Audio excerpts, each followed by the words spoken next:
Bismillahirrahmanirrahim. Assalamualaikum warahmatullahi wabarakatuh. Salam sejahtera, bahagia selalu. Salam Pancasila. Mahasiswa-mahasiswiku yang saya cintai, saya hormati dan saya banggakan selalu. Sebelum kita mempelajari K3 listrik, saya akan memberikan sedikit prolog, gambaran umum tentang keselamatan itu sendiri. Mahasiswaku yang saya cintai, ketika kita berbicara tentang keselamatan, saya teringat pesan mbah saya dulu. Pesannya cuman satu, aku wong tua mung isoni nyangoni selamat. Jauh sebelum orang barat datang ke bumi Jawa Dwipa ini, di negara kita ini, kita kalau mau bepergian atau melakukan pekerjaan, kita dulu selalu datang ke orang tua kita, ke orang tua untuk meminta izin dan restu. Dan orang tua kita selalu berpesan, jogo keselamatane yo, andum selamat, kabeh selamat, bali waras lan selamat. Yang bisa diartikan dalam bahasa Indonesia, tolong jagalah keselamatan, bagikanlah keselamatan, lakukanlah semua pekerjaan dengan selamat, dan pulanglah ke rumah dengan sehat dan selamat. Itulah pesan yang selalu diwanti-wantikan kepada kita dahulu bila mau berangkat bekerja atau melakukan sesuatu. Mahasiswa-mahasiswiku yang saya hormati dan selalu saya banggakan, menilik dari sejarah itu, dan karena keterbatasan literatur dan kesederhanaan kita, lambat laut itu mulai memudar dan mengikuti konsep dan dasar dari bangsa lain, khususnya bangsa Inggris, dalam penyebutan kata selamat. Di sini timbul kata safety yang berasal dari bahasa Inggris yang berarti keselamatan. Istilah safety lebih sering digunakan oleh hampir semua kalangan.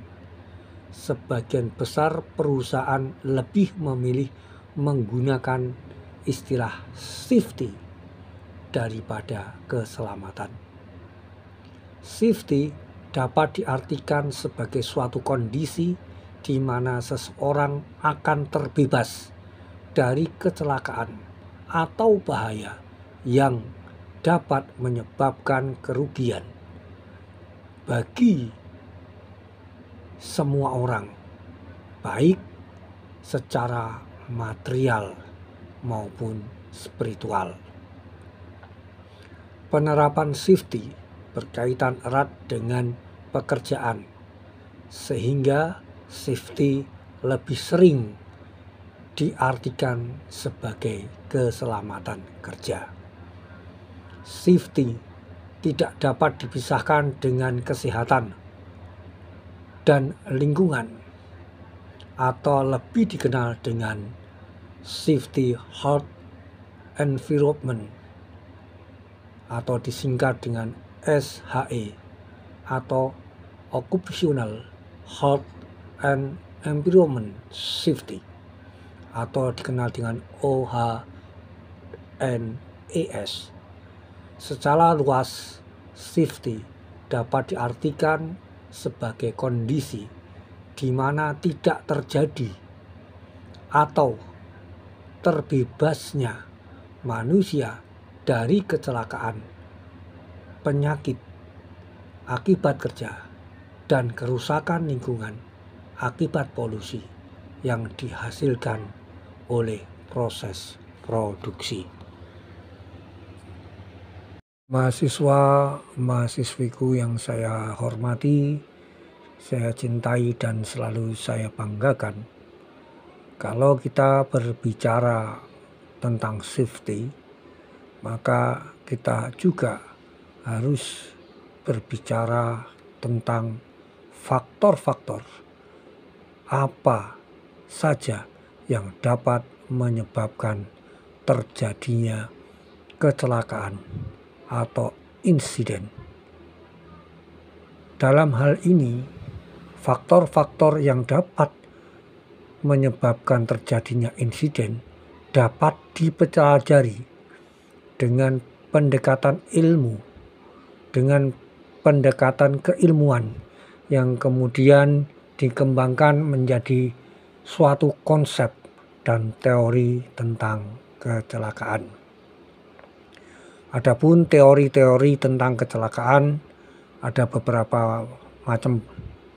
Yang pertama, teori kecelakaan memusatkan perhatiannya melalui 3 faktor penyebab utama kecelakaan, yaitu peralatan, cara kerja, dan manusia atau pekerjanya. Seorang ahli keselamatan kerja, Harris 1931, mengembangkan suatu konsep teori terjadinya kecelakaan yang dikenal dengan teori domino. Berdasarkan teori tersebut, kecelakaan diakibatkan oleh 5 faktor yang berdampak secara berurutan seperti 5 kartu domino yang berderet sejajar. Apabila kartu bagian depan terjatuh, maka akan mengakibatkan jatuhnya kartu-kartu yang berada di belakangnya secara berantai. Kelima faktor tersebut adalah 1. Kebiasaan, 2. Kesalahan seseorang, 3. Perbuatan, 4. Kondisi tidak aman dan kecelakaan. Apabila rantai penyebab tersebut diputus salah satu, maka kecelakaan dapat dihindarkan. Mahasiswiku yang saya hormati, saya cintai dan selalu saya banggakan. Pada tahun 1967, seorang ahli safety lainnya bernama Birch memodifikasi teori domino milik Harris dengan konsep dasar menyatakan bahwa setiap kecelakaan disebabkan oleh 5 faktor yang beruntun, yaitu manajemen, sumber penyebab dasar, gejala, kontak, dan kerugian. Teori ini menekankan bahwa manajemen memegang peran penting dalam mengurangi terjadinya kecelakaan.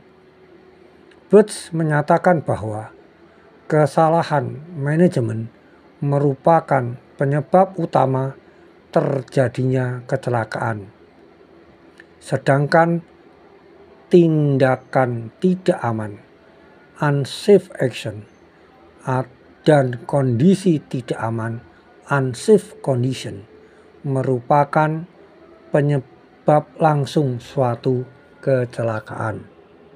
Hasil penelitian yang dilakukan oleh Birch menyatakan bahwa setiap satu kecelakaan berat disertai oleh 10 kejadian kecelakaan ringan, 30 kejadian kecelakaan yang menimbulkan kerusakan harta benda, dan 600 kejadian hampir celaka.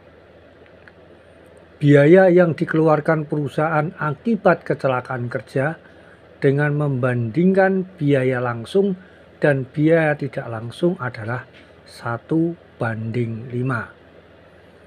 Biaya kerugian yang diakibatkan dari suatu kejadian adalah biaya pengobatan, biaya kompensasi. Biaya yang jauh lebih besar adalah waktu investigasi, kehilangan waktu produksi, cacat produksi, menurunnya tingkat kepercayaan pelanggan. Mahasiswa-mahasiswiku yang saya hormati, saya cintai dan selalu saya banggakan, implementasi keselamatan kerja menggunakan model konsep PDCA atau lebih viral dengan Plan, Do, Check, Action, yang merupakan model implementasi yang sistematis dengan prinsip dasar perbaikan secara terus-menerus. Model PDCA dapat digunakan ketika akan memulai suatu proyek baru, melakukan perubahan suatu proses yang telah berjalan, melakukan pengembangan atau perbaikan sistem, dan ketika akan melakukan perubahan apapun. Sedikit gambaran tentang PDCA. Yang dimaksud di sini adalah plan atau perencanaan, yaitu perencanaan program yang sesuai dengan tujuan dan permasalahan yang ada atau berdasarkan O, H, dan ES policy. Contohnya mencari tahu major accident yang sering terjadi, kemudian mencari penyebab atau sumber bahayanya, dan membuat rencana penanggulangannya. Do atau pelaksanaan, yaitu melaksanakan program yang sudah ditetapkan sebelumnya. Tahapan ini akan melibatkan seluruh departemen dan biasanya mengacu pada sistem manajemen atau prosedur yang berlaku. Contohnya, pelaksanaan tolak ukur untuk mengontrol bahaya, work permit, pelaksanaan manajemen K3. Cek atau pengecekan, memastikan semua program berjalan sesuai dengan rencana dan waktu yang telah disepakati sebelumnya. Pengecekan dapat dilakukan dalam bentuk audit atau manajemen review. Contohnya, memastikan bahwa work permit benar-benar digunakan secara benar. Action, tindakan, yaitu melakukan perbaikan terhadap temuan atau kekurangan pelaksanaan program yang sudah ditetapkan. Anda bisa lihat gambar dan perhatikan model siklus PDCA dalam implementasi kesehatan dan keselamatan kerja yang saya gambar di bawah ini. Kerangka berpikir yang sistematis mengenai penjabaran zero sick atau zero accident tentunya tidak sembarangan diterapkan dalam kehidupan suatu organisasi. Usaha penerapan di lingkungan kerja diperlukan pengorganisasian secara baik dan benar, maka diperlukan suatu sistem manajemen kesehatan dan keselamatan kerja. atau lebih viral dengan SMK3 yang paling berintegrasi.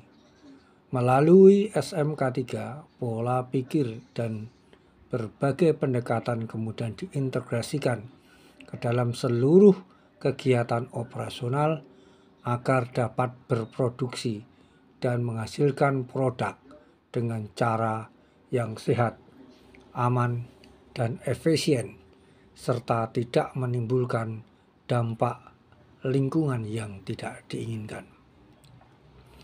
Adapun dasar hukum daripada penerapan SMK3 di tempat kerja yang memperkerjakan lebih dari 100 orang dan mengandung potensi bahaya yang dapat mengakibatkan kecelakaan kerja adalah sebagai berikut. Undang-Undang Nomor 1 Tahun 1970 tentang Kesehatan dan Keselamatan Kerja. Peraturan Menteri Nomor 05/Men/1996 tentang Sistem Manajemen Kesehatan dan Keselamatan Kerja.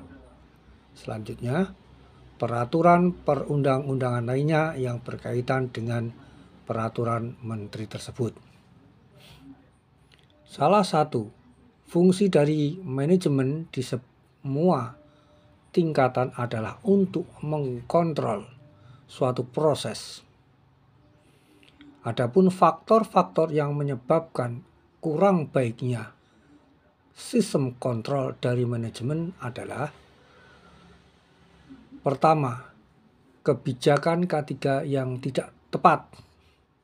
2. Program K3 yang tidak memenuhi standar persyaratan. Ketiga, implementasi program yang tidak sepenuhnya dijalankan atau didukung oleh pekerja. Dalam hal ini bisa digarisbesarkan bahwa program SMK3 di suatu perusahaan harus memenuhi beberapa hal sebagai berikut. Yang pertama, kepemimpinan dan administrasi. 2. Manajemen K3 yang terpadu. 3. Pengawasan dan kontrol. 4. Analisis pekerjaan dan prosedural. 5. Penelitian dan analisis pekerjaan. 6. Training bagi pekerja. 7. Pelayanan kesehatan bagi pekerja. 8. Penyediaan alat pelindung diri. 9. Peningkatan kesadaran pekerja terhadap K3. 9. Sistem audit. 10. Laporan dan pendataan. Beberapa manfaat yang dapat diperoleh dari penerapan sistem SMK3 diantaranya adalah yang paling pokok. Pertama, melindungi pekerja, di mana pekerja merupakan aset perusahaan yang sangat penting. Maka usaha untuk melindungi pekerja dari segala bentuk kecelakaan dan penyakit akibat kerja sangat diutamakan. Angka kecelakaan dapat dikurangi, bahkan ditiadakan sama sekali, sehingga akan menguntungkan perusahaan karena pekerja yang merasa aman akan bekerja lebih semangat dan produktif. Kedua, manfaat kedua adalah patuh terhadap peraturan dan perundang-undangan. Perusahaan yang mematuhi peraturan yang berlaku akan terlihat lebih sehat, lebih tertib, dan dapat meningkatkan citra positif dari perusahaan. Manfaat yang ketiga adalah meningkatkan kepercayaan dan kepuasan pelanggan. Penerapan SMK3 secara baik mempengaruhi kepercayaan dan kepuasan pelanggan. Banyak pelanggan yang mensyaratkan pemasok mereka untuk menerapkan SMK3 atau OHSAS 18001. Penerapan sistem SMK3 dapat menjamin proses yang aman, tertib, bersih sehingga kualitas produksi meningkat dan mengurangi cacat produk. Pelanggan akan melakukan audit K3 terhadap pemasok untuk memastikan bahwa pekerja terlindungi dengan baik dan proses produksi dilakukan secara aman. Tujuannya untuk memastikan bahwa mereka sedang berbisnis dengan perusahaan yang bisa menjamin kontinuitas suplai bahan baku. Manfaat yang keempat, membuat sistem manajemen yang efektif.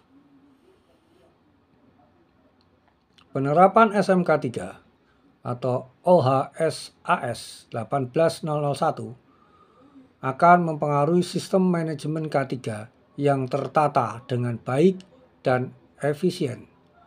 SMK3 dan OHSAS 18001 mensyaratkan adanya prosedur yang terdokumentasi sehingga segala aktivitas kegiatan yang dilakukan akan terorganisir, terarah, berada dalam koridor yang teratur dan dilakukan secara konsisten. Rekaman dokumentasi merupakan bukti penerapan yang disimpan untuk memudahkan pembuktian identifikasi akar masalah kejadian, sehingga analisis kejadian tidak melebar dan berlarut-larut. Sistem ini juga mensyaratkan untuk melakukan perencanaan dan pengendalian, peninjau ulangan, umpan balik, perbaikan dan pencegahan secara berkala. Semua itu merupakan bentuk sistem manajemen yang efektif. Mahasiswa dan mahasiswiku yang saya hormati, yang saya cintai dan selalu saya banggakan, di dalam sistem ini diperlukan komitmen bahwa manajemen dan partisipasi dari semua karyawan, sehingga totalitas ketertiban semua aspek manajemen dan pekerja sangat dituntut dalam menjalankan program yang berkaitan dengan K3. Keterlibatan secara totalitas akan memberikan lebih banyak peluang untuk melakukan peningkatan atau perbaikan yang efektif bagi perusahaan. Persaingan dunia kerja khususnya industri mengakibatkan penerapan K3 menjadi sangat penting untuk diterapkan secara sistematis dan terarah. Pengalaman negara-negara lain yang sudah menunjukkan pertumbuhan K3 melalui fase kesejahteraan, fase produktivitas kerja, dan toksiologi industri. Penerapan K3 di Indonesia masih dalam proses menuju kesejahteraan. Sebagai perusahaan yang bertaraf internasional, sudah mengarah ke fase peningkatan produktivitas kerja. Misalnya, program K3 disesuaikan dengan sistem ergonomik, penyesuaian beban kerja atau alat kerja dengan kemampuan dan fisik pekerja.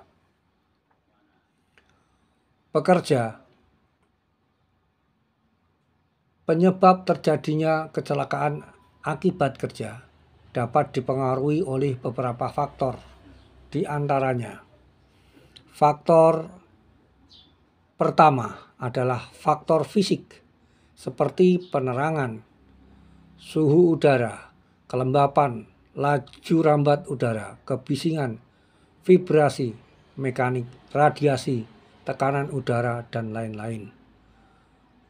Faktor kedua, faktor kimia seperti gas, cairan, uap, debu, asap, dan lain-lain. Faktor ketiga, faktor biologi meliputi mikroorganisme, hewan, tumbuh-tumbuhan. Faktor keempat, faktor biologis seperti konstruksi mesin, sikap tubuh, posisi pekerja. Faktor kelima, faktor mental di mana fisiologi seperti susunan kerja, hubungan antara pekerja dengan atasan, pemeliharaan kerja, dan lain-lain. Faktor-faktor tersebut dapat mengganggu aktivitas kerja seseorang. Misalnya, penerangan yang kurang dapat mengakibatkan kelemahan mata. Suara bising dapat memengaruhi daya ingat pekerja, sehingga dapat memicu kecelakaan kerja. Mahasiswa dan mahasiswiku yang saya hormati dan selalu saya cintai dan banggakan, demikianlah prolog yang bisa saya sampaikan. Semoga dengan prolog ini kalian semua, kita semua bisa membreakdown, menerapkan, menganalisis, dan mengembangkan ilmu-ilmu yang sudah ada tersebut.